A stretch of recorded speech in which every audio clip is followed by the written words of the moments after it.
నాకు అనిపించేది ఆ మధ్య ఎప్పుడంటే పవన్ కళ్యాణ్ గారు వరుసగా ఆయన నాకు తెలిసి రజనీకాంత్ తర్వాత తెలుగులో అంత ఫాలోయింగ్ ఉన్న తెలుగులో ఉన్న వ్యక్తి ఆ మధ్య అన్ని పిచ్చి పిచ్చి సినిమాలు చేసేవాళ్ళు.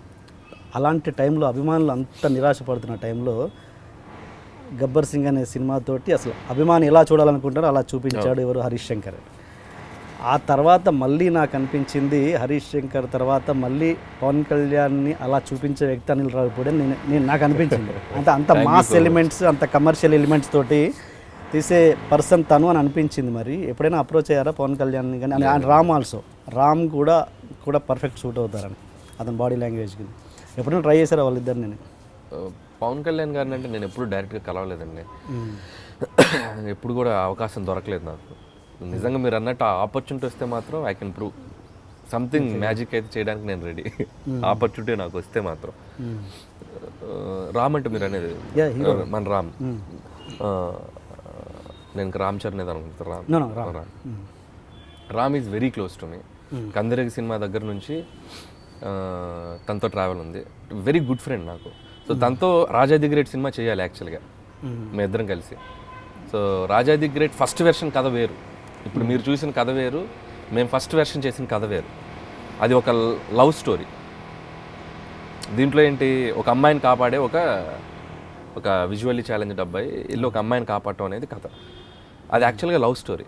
అది ఒక హిందీ సినిమాలాగా స్టార్ట్ అయ్యి ఒక డార్జిలింగ్లో స్టార్ట్ అయ్యి అందులో కూడా విజువల్లీ ఛాలెంజ్డ్ ఒక అమ్మాయితో లవ్ స్టోరీ. ఆ లవ్లో పడ్డాక అమ్మాయికి ఒక ప్రాబ్లం వస్తే ఆ లవర్ని కాపాడుకోవడానికి ఇతను ఎలా ఫైట్ చేశాడు అనేది సెకండ్ హాఫ్. అది చేశాక కొన్ని టెక్నికల్ ఇష్యూస్ వల్ల ఆ ప్రాజెక్ట్ సెట్ కాల. సో అప్పుడు ఏదో చిన్న ప్రొడక్షన్ దీంట్లో వాళ్ళు చేయాలా వీళ్ళు చేయాలని ఒక చిన్న దీంట్లో ఒక కన్ఫ్యూజన్లో పడి ఆ సెట్ అయ్యే ప్రాసెస్లో హైపర్ రిలీజ్ అయింది రామ్కి. ఓకే, ఆయనకి హైపర్ రిలీజ్ అయ్యాక మళ్ళీ back to back commercial film, action film చేయడానికి ఆయన కొంచెం ఆలోచించాడు. అనిల్ మనం తర్వాత చేద్దామా బ్యాక్ టు బ్యాక్ అంటే ఇట్స్ ఓకే అండి, నో ప్రాబ్లం అని చెప్పి ఇద్దరం ఒక హెల్దీగానే అనుకొని పక్కకు వచ్చాం. సో సెట్ అవ్వాల్సిన సినిమా అదే యాక్చువల్గా, అక్కడ బ్రేక్ అయింది. సో మళ్ళీ చూడాలి ఎప్పుడు సెట్ అవుద్ది ఇంకో ప్రాజెక్ట్. ఆ సినిమా తర్వాత ఫీల్ అయ్యాడా రిజల్ట్ని బట్టో లేకపోతే? లేదు, తనకు తెలుసు ఎలాగున్నా ప్రాజెక్ట్ ఆడుద్దని తనకు తెలుసు. కాకపోతే తను పర్సనల్గా మళ్ళీ నేను యాక్షన్ చేస్తే ఆడియన్స్కి back to back commercial films, action film చేయడం ఎందుకు, నన్ను వేరేలాగా చేద్దాం అని చెప్పి అనుకున్నారు ఆయన. సో ఆ ప్రాసెస్లో తను బయటకు వెళ్ళారు తప్ప. సో దానికి తనే చాలా హ్యాపీ ఫీల్ అయ్యారు. రిలీజ్ అయ్యాక ఫోన్ చేసి మాట్లాడారు రవికిషోర్ గారు కానీ రామ్ కానీ, ఆయన చాలా బాగా మాట్లాడారు.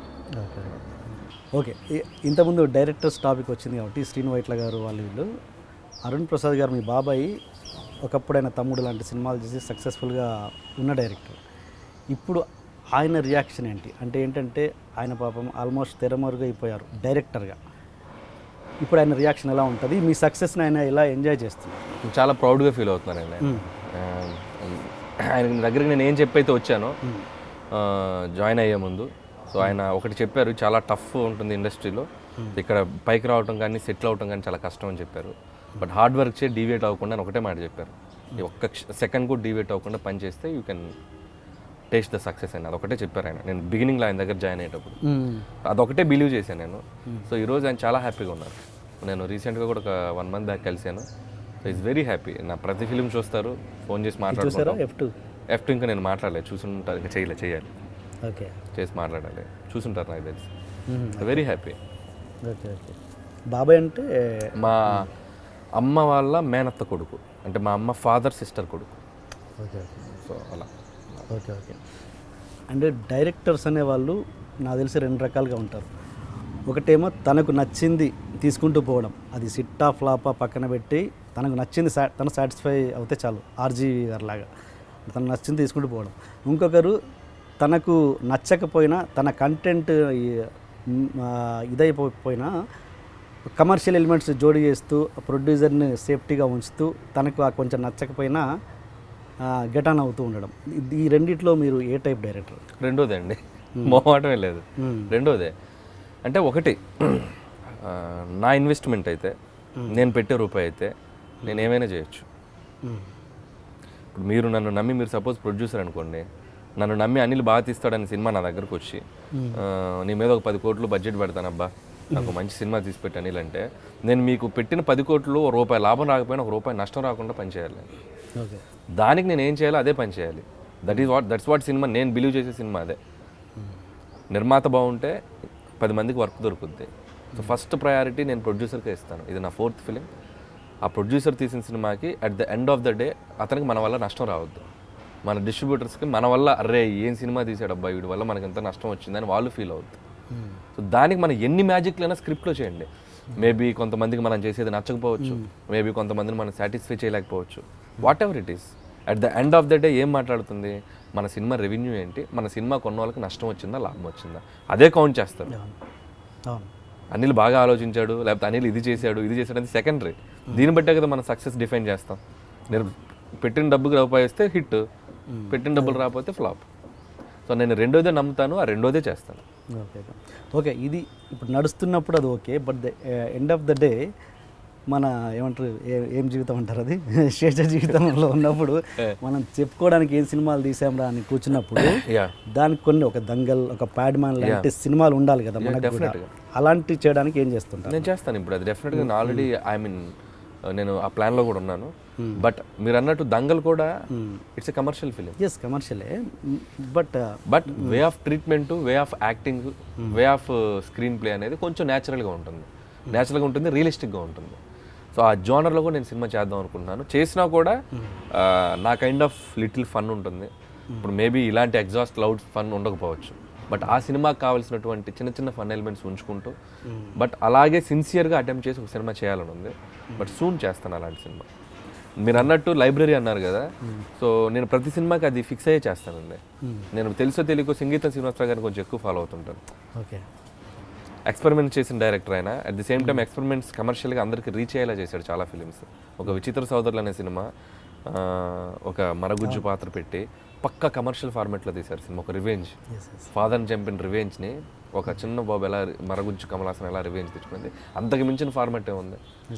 సో నేను అది బిలీవ్ చేస్తాను. దానికి ఆ ఐడియా నుంచి నేను రాజా ది గ్రేట్ తీసుకున్నాను. ఒక డిజేబుల్ని ఏదైనా చేయగలడు అనేది మనం ఎక్కడో చోట మన ముందున్న మహానుభావులు చాలా చేశారండి సినిమాల్లో. మనం పెద్ద కష్టపడక్కర్లా.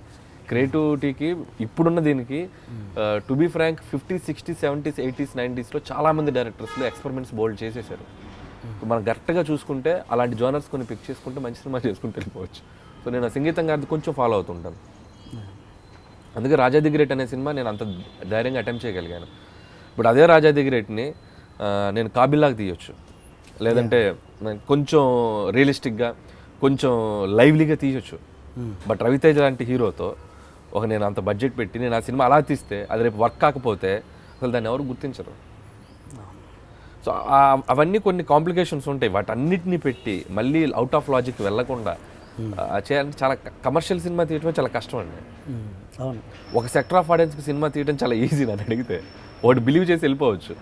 కమర్షియల్ సినిమా అనేసరికి ఓవరాల్గా అందరు ఆడియన్స్కి రీచ్ అయ్యేలా చేసేటప్పుడు కొంచెం తెలిసిన పాయింట్ ఉంటుంది, కొంచెం నావెల్గా కొన్ని చెప్పాలి. మళ్ళీ తీసిన సినిమా తీస్తే చూడరు.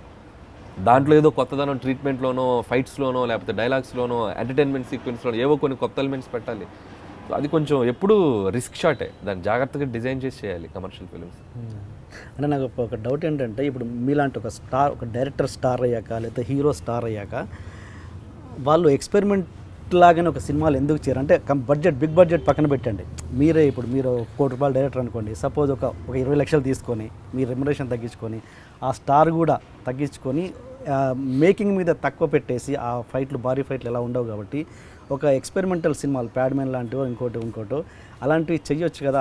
ఎక్కడ ప్రాబ్లం అవుతుంది? అది నేను చేస్తాను. నాకు మిగతా వాళ్ళ గురించి నాకు తెలియదు, కానీ మీరు అన్నట్టు నేను చేస్తాను. రెమ్యునరేషన్ తక్కువ తీసుకొని ఆ కన్స్టెంట్ బడ్జెట్లో ఒక డిఫరెంట్ ఫిల్మ్ చేయాలని నాకు ఉంది, చేస్తాను. నేను 100% చేస్తాను. నా మార్కెట్ రెమ్యునరేషన్ ఎంత ఉన్నా కూడా నేను దానికంటే తక్కువ తీసుకొని నాకు అలాంటి సినిమా చేయాలని నాకు ఫీలింగ్ ఉన్నప్పుడు డెఫినెట్గా అదే దీంట్లో చేస్తాను. బట్ నేను చేస్తాను. I'm very happy. నేను చెప్తున్నాను కదా, నేను చేస్తాను. I'm ready to that.